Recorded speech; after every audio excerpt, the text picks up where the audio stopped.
After all, moon is a satellite for this planet and helplessly strung to this planet and making its rounds.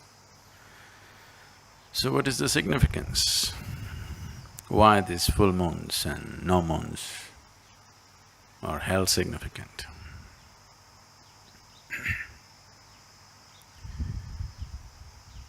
Probably many of you know that you may not know, I hope you do not know this by experience. You should know that if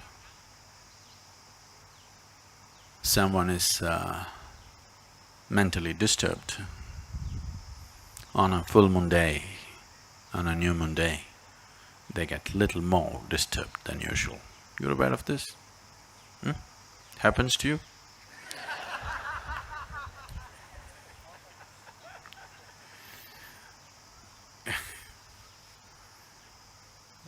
Say yourself, you just bear with me, don't worry about the camera.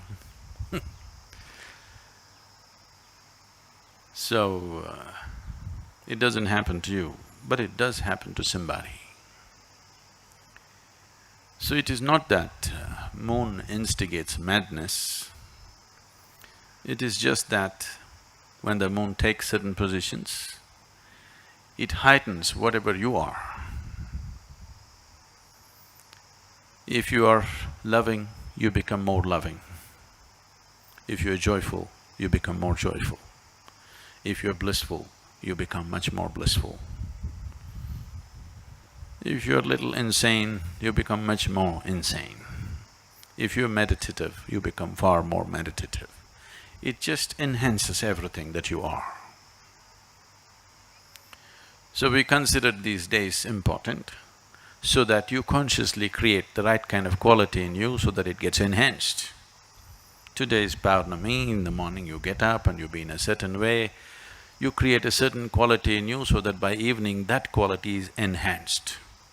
So whatever the qualities that you are, so that you start engineering it more consciously than being a victim of unconscious eruptions within yourself.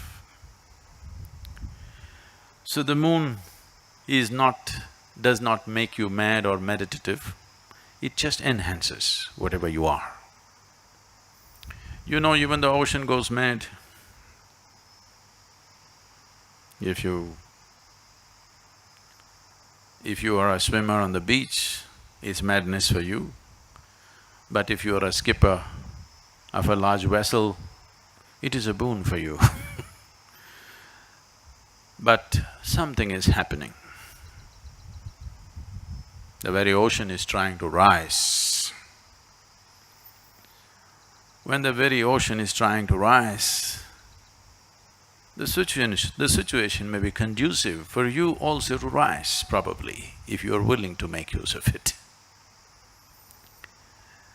And moon's influence on human life is far more than that. To do anything with yourself, to be aware where the moon is could be useful because it creates different types of qualities and energies in the system. If one is aware, he could make use of it.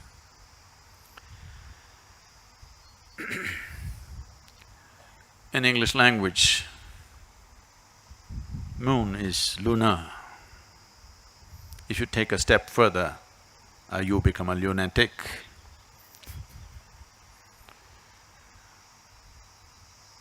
So generally, the influence of the moon is considered illogical. Anything illogical, generally in the West got labeled as madness or insanity. But here, we always saw the limitations of logic. Logic is very useful to conduct the material aspect of your life. If you want to do your business, you want to build a house, you want to do all the things in the world, you have to be logical, there is no other way to conduct it. This is the problem with us. To conduct the outside, we call the divine. To conduct the inward, we try to go at it logically. Both won't work for us. So, when it comes to subjective dimensions of life, if you're not willing to step beyond the limitations of your logic, then nothing ever will happen.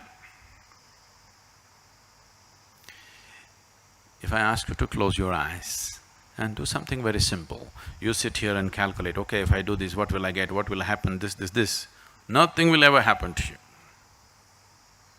If anything beautiful has to touch you in your life, if meditation has to touch you, if love has to touch you, if bliss has to touch you, you must be illogical. Everything is logically correct, but you have a long face because everything is correct with you. You're correct, but life doesn't work like that. If you wake up in the morning, tomorrow morning when you wake up, lying down in your bed, think 100% logically. Do not think of all those beautiful moments in your life. Do not go back to any experience which matters to you. Do not think of the birds in the sky, the sunrise, the flowers in your garden, your child's face or a loving moment in your life. Don't look at any of that. Just think logically. Now you actually have to get out of bed. That's not a small feat. Is it a small feat? It's not a small feat. And then you have to go to the toilet. Then you have to eat, work, eat, go to sleep. Again tomorrow morning, same thing. Cut out the experiential aspect. Think of your life 100% logically and see. You have to do the same damn things for the next 30, 40, 50 years. And if you do yoga, it gets elongated. It gets stretched further, you know. The same nonsense every day, every day, every day. Just think logically, is it worth it?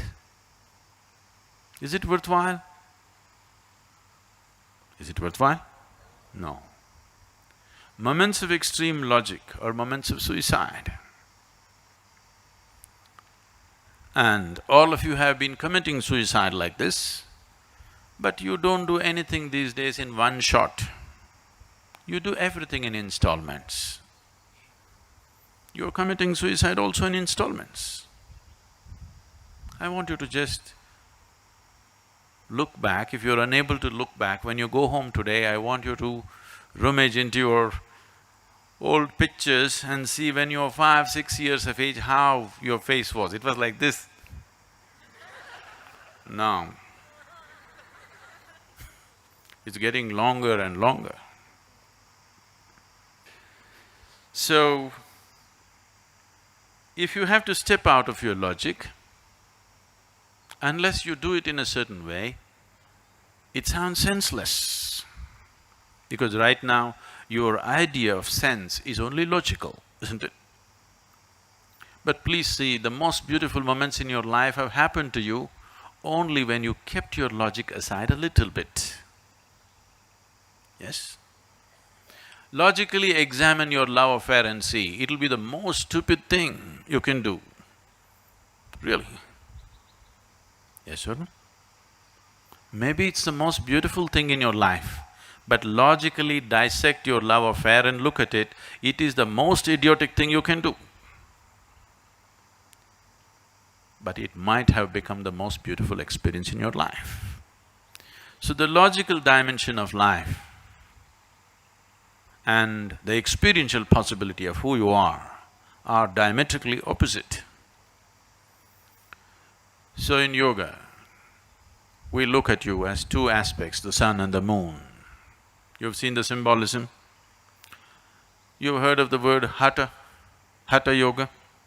Hatha means ha, means sun, tha means moon. So these are the two dimensions. There are various symbolisms for this. You have seen Shiva being represented as half man, half woman, all these things to suggest there is a logical dimension to you and there's a dimension beyond that.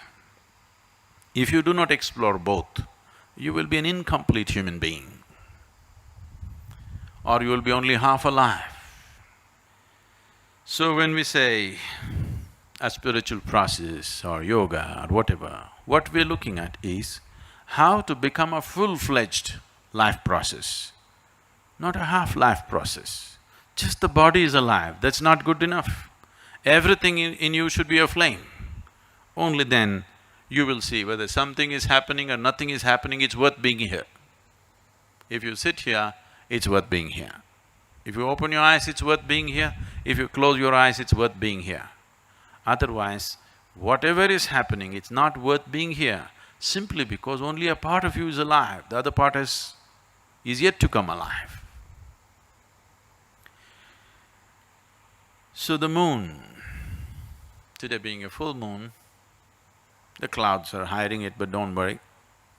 Whether you can see it or not, the influence of the moon is very much there.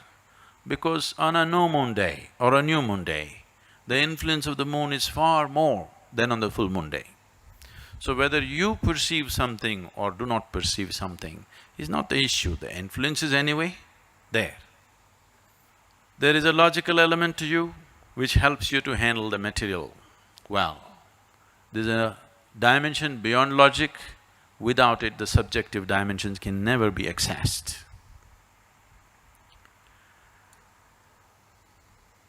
The moon is a symbolic representation of that dimension.